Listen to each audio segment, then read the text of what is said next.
Ash, How's it going? Hey, Matt, how's it going? I'm good. I'm good. Great. Thank you for your patience. Hopefully, with everyone else that's here, there's a couple of learnings that happen. The beauty of these live sessions is you get to unpack the whole journey. And we've done this with all of our founders, but we get to unpack it and recalibrate. And if you saw with the last session that we had with Analytics to Go, we were able to unpack, understand it, and then get the right focus point based on the growth strategy, right? And so everyone that's joining in, feel free to give feedback. Hopefully you're finding value in this.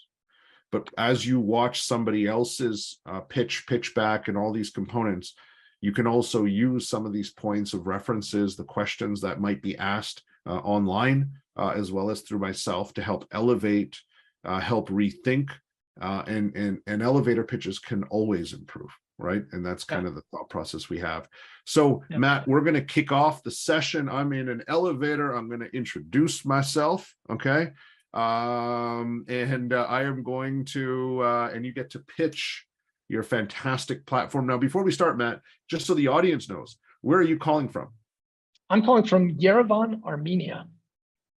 Okay, so you're overseas right now in Armenia. Okay, great. Yeah. Excellent. So I'm gonna hit the top of the elevator. I'm gonna introduce myself. Okay, right? And we shall get started. All right, Matt? Okay. Hi, Matt. My name is Ash Singh. I used to, I'm an angel investor that made a lot of money in the first generation of e-commerce. And I want to know how we can, I'm very interested in helping independent e-commerce and grocery stores in North America. So tell me a little bit more about what you're building. Okay. Yeah, Ash, hey, really nice to meet you. I'm Matt Bartelsian. I'm the CEO and co-founder of Puzl. We're an AI-based vertical SaaS and data cooperative focused on independent supermarkets in North America. And those supermarkets are under enormous pressure because they're not profitable and they're not competitive.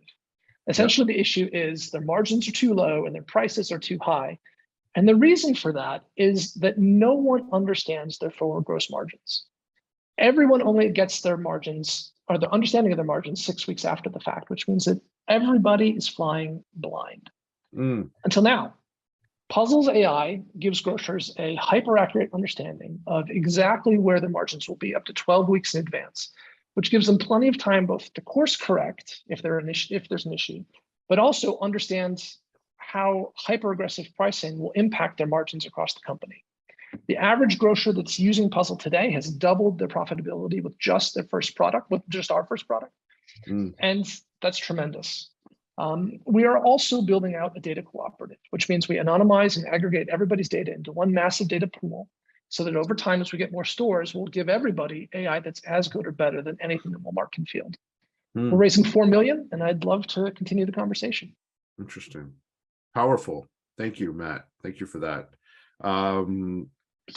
And Matt, you're obviously somebody who's spent time rehearsing, practicing your pitch, right? It definitely comes out in your preparation. Let's get some feedback from Matt, and let's try to dissect a little bit around what you've done. Matt, obviously, what's really interesting is during COVID, the big market chain grocery stores have actually done very well. Yeah. Is that the same with the independents or no? Yes, and that is a dangerous thing because prior to COVID, 35% of the market was going out of business. And then COVID came along and injected, morphine into everybody's veins, and everybody kind of thought this is wonderful and amazing, and most people didn't do anything about it. They just kind of lived off of the drug. And now that COVID is going away, they're back to their same old problems. And so if Puzl didn't exist, we're the only ones that solve this problem. But if we didn't exist, somebody better invent this thing, because a whole lot of grocers are going to go out of business if they don't have it. So tell me about that. Like, I want to kind of understand a little bit about the the market dynamics, if I may. Yeah. Right, because timing is important, right, Matt? Right. Yep. And I want to, when we think about the startup founders journey, right, there's team, execution, and timing, right? Right. And so obviously, like before COVID and even during COVID, I used to actively go to the small players, right? I used to go to independents, right? Right. I used to, I remember I used to go to some places, and I remember buying some fruit at one of the grocers, independent grocers, and I don't know why, but he's like, you know what, just give me, instead of $10, he was like, you know what, just give me 5, right? And I turned to him and I said, no, I want to pay full price. You guys are, you know what I mean?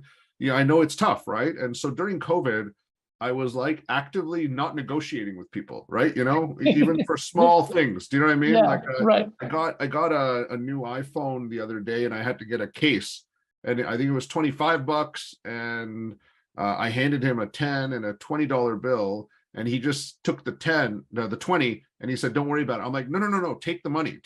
And Right. so what's happened now, though, is that we've discovered that at least the publicly listed grocery chains, right, the Loblaws in Canada, the Walmarts of the world, they have record profits right now. Right. Correct? Yep. And so the question I have for you, Matt, is around.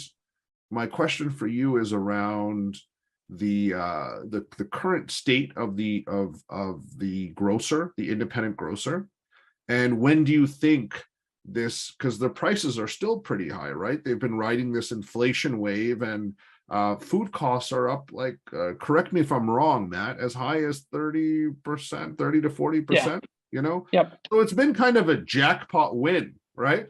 So I'm like, if I'm an independent grocer, I'm riding that wave, and that's really good right now. So tell me a little bit about that market dynamic, the timing, and when do you predict that you're going to start to see the challenges that the independent grocers were facing before COVID?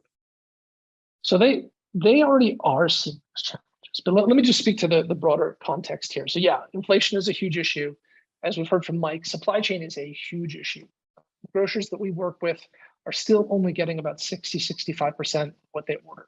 So there are big out of stocks, and it's just something they can't really do anything about. It's the reality of the market. But that means they really struggle to understand how to price things to protect their profitability. It's a weekly struggle. And our AI has been built to understand hyper complex scenarios. AI applied against simple things, against simple automation, which I think a lot of people think is a good idea, is actually not a great idea. AI is not really designed for that. AI is designed for hyper complex scenarios where you've got 60,000 items across 100 stores or 200 stores, and people aren't designed to understand how to optimize pricing and how to ensure that targets get delivered. But when you put that into an AI context, that's what AI is really meant to do, and it's really built for. And so our customers, even though they are struggling with inflation and the unpredictability of both supply chain and inflation, are seeing that we are coming in exactly where they need us to come in, and they're relying on us to be confident that they're actually delivering the numbers going into the week. In terms of when this all is going to go away, it's more of a supply chain issue than an inflation issue. But it's at least another year until the supply chain sorts itself out. And yet, grocers really, really, really are desperately trying to figure out how to better manage their business, because they see the big players taking the lead in technology, and they just struggle to keep up. They don't understand what they don't understand, and they know that they don't understand it. And so we've built Puzl with one of the top, a grocer in the top 10% of independent grocers in terms of profitability. They do everything right. Their management is all ex-Walmart. And as a result, we've built best practice into this platform, and we've built something hyper complex, but very, very simple. And so it's really by grocers for grocers, and grocers see it. It's not like they're having to relearn anything. it's just how they do business. But suddenly, instead of having to make a whole lot of choices, the choices are largely made for them, and they're very accurate. Matt, let me ask you a question. I want to understand the user pathway around this, right? Because when I think about what you're doing, again, super powerful, right? And Yep. most companies in general die because they don't have the right forecasting and gross margin analysis and all that stuff. Right. I understand that. I want to come back to the mindset of your customer, the typical independent grocer, right? Because as you were talking, right, Matt, it's always about, and I've had the pleasure of interacting with you earlier, and in today's session, again, I remove all bias, right? Yep. I'm just thinking about how the Puzl platform can rule the world. Yep. Rule the world. So I want you to walk me through the independent grocer. Okay, who are they? Their age, their age, their gender, their education level, their succession planning. Tell me a little bit about that, right? Let's choose if you can paint a picture, right? Let's go to the Midwest. Let's go to the Midwest. Let's not go to Silicon Valley and all these other high-tech places. I want you to take me to like the Ozarks, okay? Because we've all watched that show on Netflix, right? Take me to the Ozark and take me to an independent grocery chain. And who is the customer you're selling to? So most independents are run by a generation in a family. So it could be second or third generation, or the third or fourth generation said, this is a pain in the neck business because it's a 1% profit business. Let's get out. And they've either created an ESOP and given it to their employees, or they found a buyer and it's part of some kind of bigger independent. Yeah. But the core buyer and user is the C-suite or senior management that has to plan the pricing and plan the promotions each week. Yep. And because no one's got visibility, they're doing it by hand. And the people that are doing it are my client, Dave. Dave's about 56, and Dave's a good old boy. He's a great guy. He's a great grocer. He's been at this for 40 years, and he knows exactly what he's doing. But Dave can't figure out why he's not making money. Got it. He can't figure out how to be competitive, and he knows what he knows. Yeah. But he doesn't know what he doesn't know, and that's the problem. And so when you bring your engine in, your engine has all the prediction elements, right? Because we know that, for instance, Christmas is here, but Hanukkah is also here, right? And there's more Jewish people moving into the Ozarks, for instance, right? Or there's more Chinese people in Chinese New Year or Diwali, whatever demographic elements. We also know that, Kim Kardashian was talking about this latest cosmetic, solution, or there's a YouTube video that's gone viral, and kids all want to make slime and they need this specific laundry detergent contraption. So you're going to sell more laundry detergent, not for clothes, but for Ash's daughter, who buys way too much of this to make slime.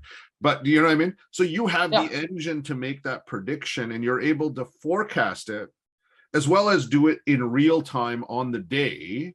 So like the person can see every minute, every hour, what their profitability for the day is. Okay. And then obviously with that, you can, get the reporting and everything done accordingly. But the ability to forecast and the ability to do things real time and course correct. Okay. It's something that you do. Okay. And you make it happen. And you said that they can up to, you have one customer that's doubled their profit, correct? Yeah. So we have 5 customers in 78 stores that are either live or going live. But the experience has been that people are up to doubling their profitability off of just the first product. And then I want to just address this issue because I think it's really worth talking about. These guys, this Dave, really did understand his business really, really well up until about 10 years ago. And then as the biggers got more sophisticated with technology, they began to pull away, and he couldn't figure out how to respond. And so he keeps doing what he does, and kind of throwing a dart against the wall every week, hoping that it hits, but he knows it actually doesn't hit most of the time. Yeah. And so there is a first layer of resistance of, well, actually, we understand our business, until you ask the question, till you scratch that first layer off and say, so how are you managing your margins? And everybody looks at you and says, what do you mean managing margins? You can't manage margins in this business. And then you just say, well, what if I told you that for $99 a month, I could give you an exact understanding of what your margins will be? And it's about a 20-minute, 25-minute sale. And it's like, you can do, no way, you can do that. You can do that. You can tell me that? I never thought I'd see the day that somebody could tell me that. Yeah. Done. Yeah. Like Yeah. it's the problem that nobody's solved that desperately needs to be solved. Now, Matt, tell me a little bit about where do you need help? Like you want to raise some capital around this too, right? Because you're market expansion. Tell me about what your thought process is on expansion, because you want to bring more of these independent grocers on board, right?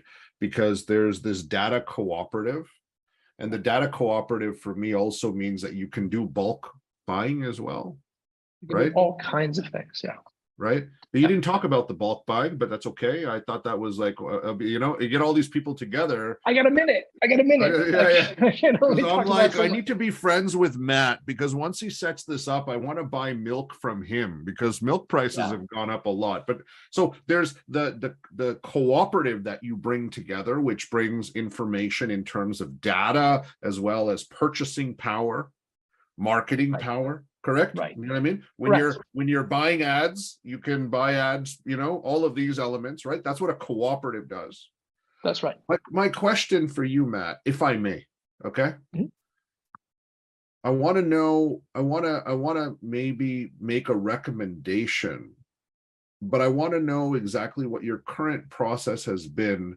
You go to these independent grocers and you bring them on board, right? Tell me about that and the challenges.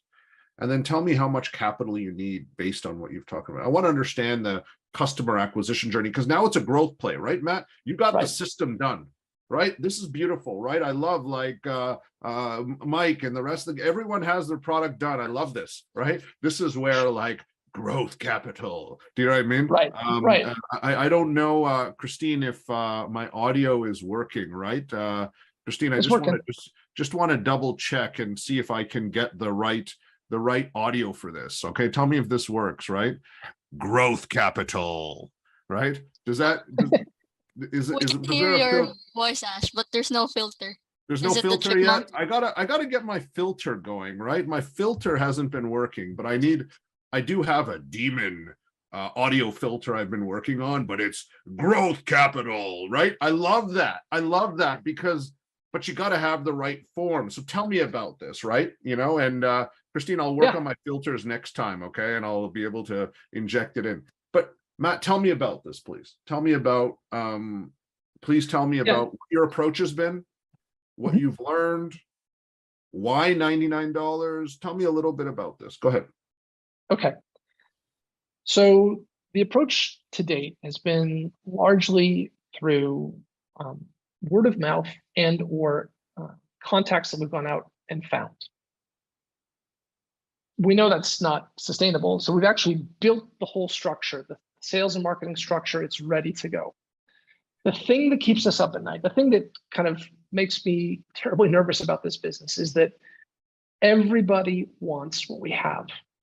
And so to be able to scale, we have to be able to onboard all of this data from all of these grocers, and it's all dirty.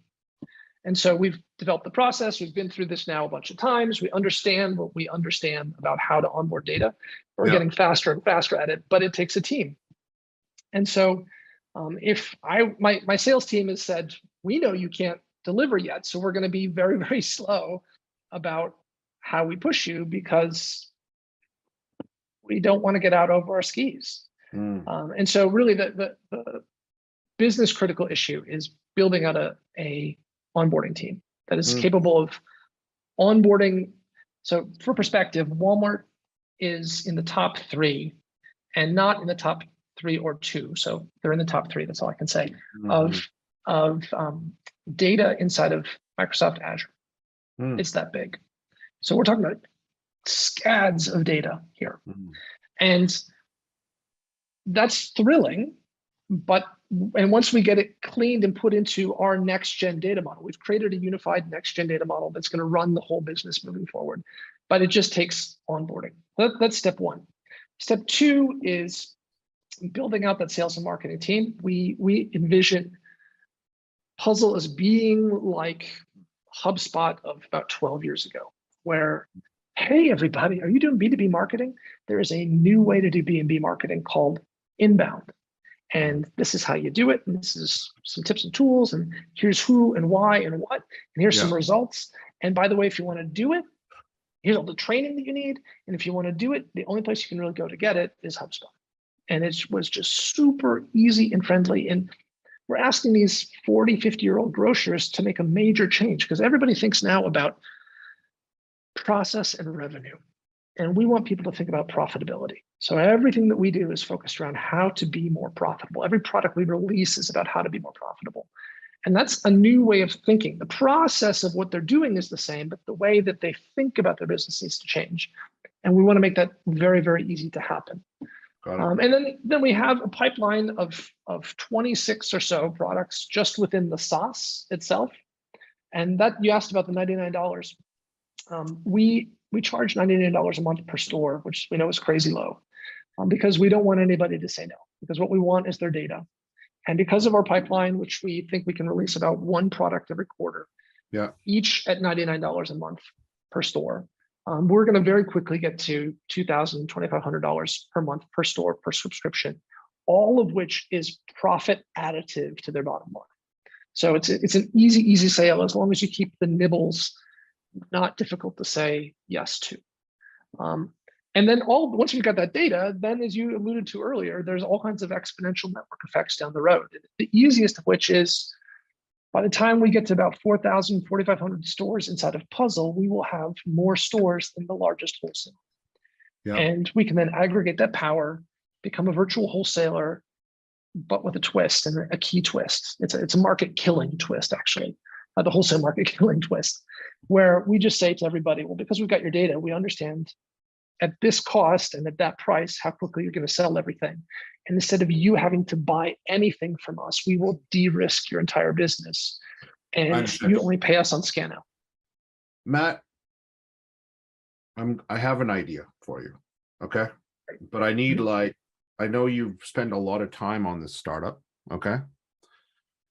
And I know you have a certain process in place. But as you were talking, I felt, it always comes down to, the different conversations that are to be had and based on the buyer side and so on and so forth. If it's okay, I would like to pitch your idea back. Okay. Yeah. But Matt, you did a really good pitch, right? You even have a video on your website where you're walking around in a nice park pitching as well. So I'm not going to bore you with that. Okay. I actually think, and you know what, Matt, when I first met you, it connected in my head, but I'm like, let me ponder on this, because sometimes radical shifts are different, okay? Are difficult.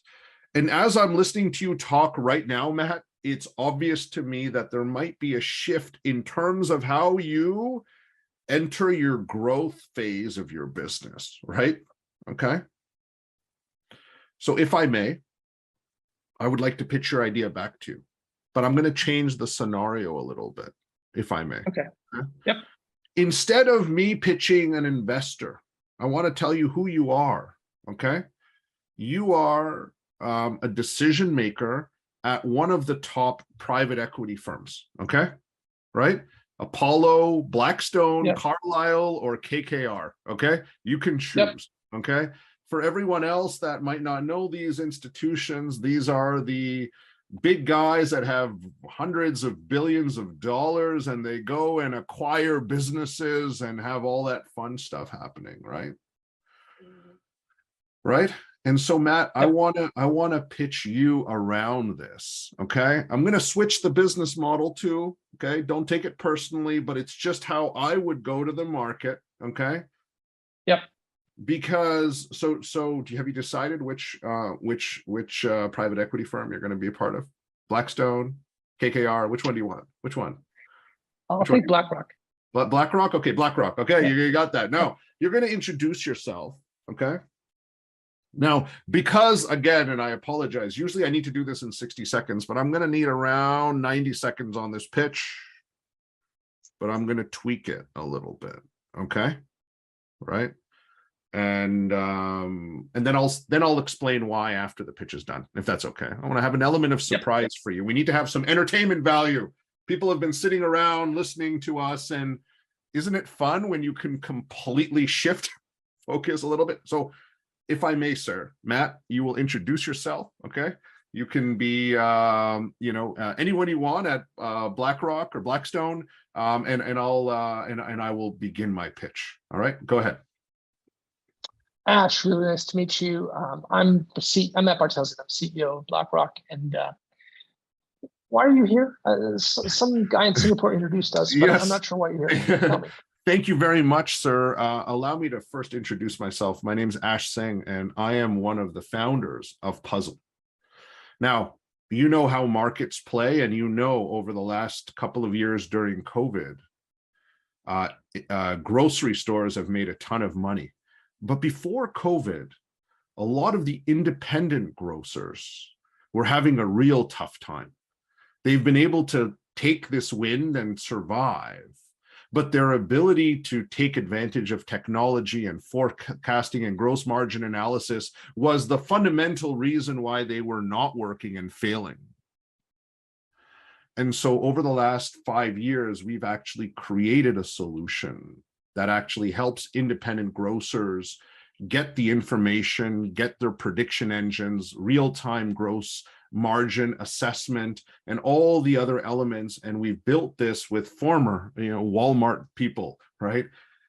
And the idea, we've tested it out with several grocers. We've seen great results. We've seen independent grocers double their profit. And what I want to now do, sir, is I want to offer you an opportunity. What if I told you, you can now become the largest grocer in America?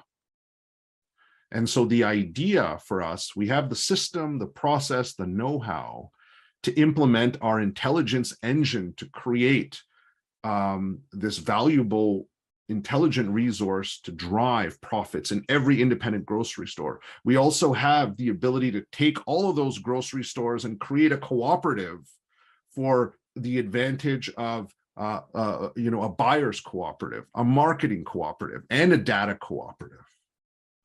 And so the idea is for us to collaborate together.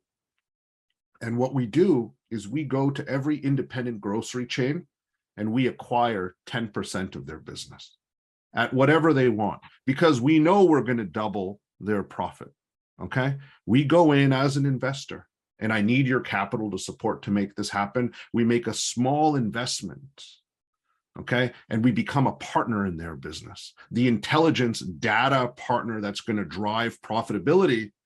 And then through that relationship, we're going to be able to implement this and grow.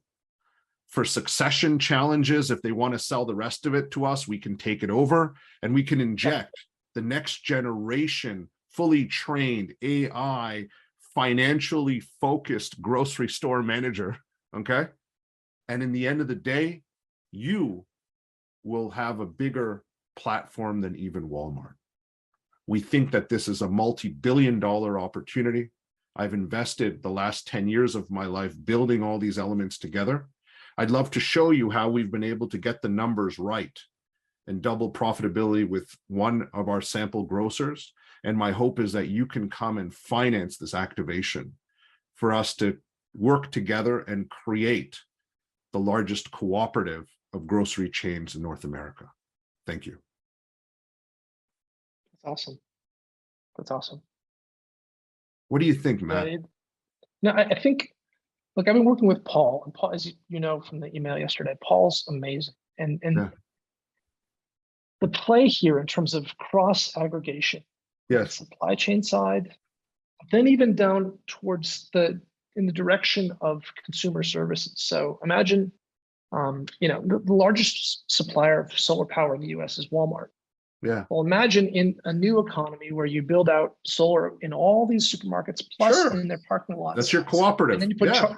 you put charging stations for EVs so that it's the next generation gas station. Yeah. And you offer an online bank that's linked to a loyalty program, the ATMs of which are only in these supermarkets. And then you can wind up capturing a huge percentage of American consumers. And then because we've got superior last mile proximity, we make micro fulfillment even more course. profitable than anything that Walmart can Yes. do. Yes. And. Like, it's just this, we can spend the rest of our lives breeding out new businesses out of this vehicle Yes. that become crazy powerful. Yeah. So Matt, that's conversation number 2. Today was just elevator pitch. Do you get what I'm saying? My sense with you, Matt, is go big or go home, right?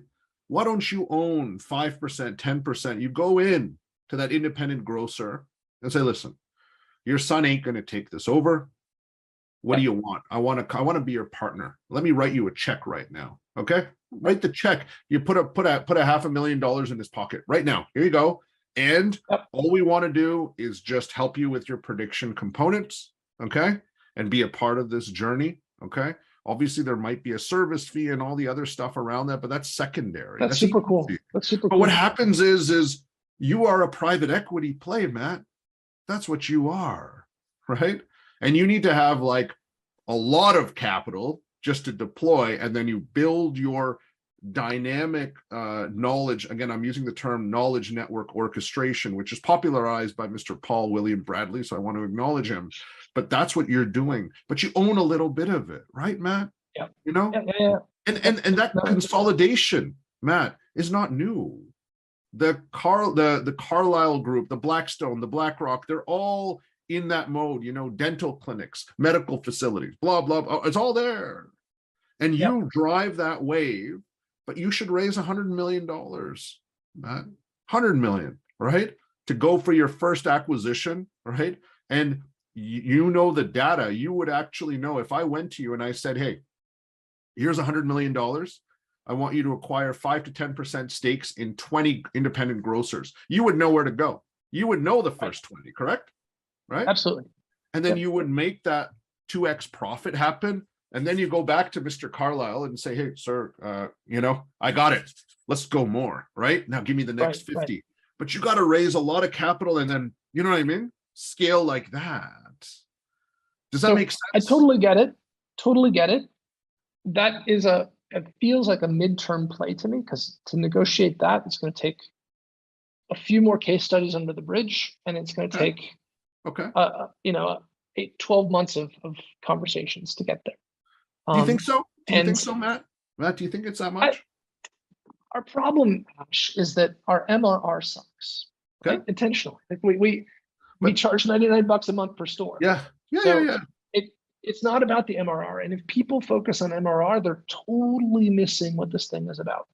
It's about data. Exactly. Stores. But Matt, that's my point, right? That's exactly my point, because the private equity guys don't care about MRR. They're not actually interested in your business. No, I mean, you're going to get your MRR eventually, but I was specific on this.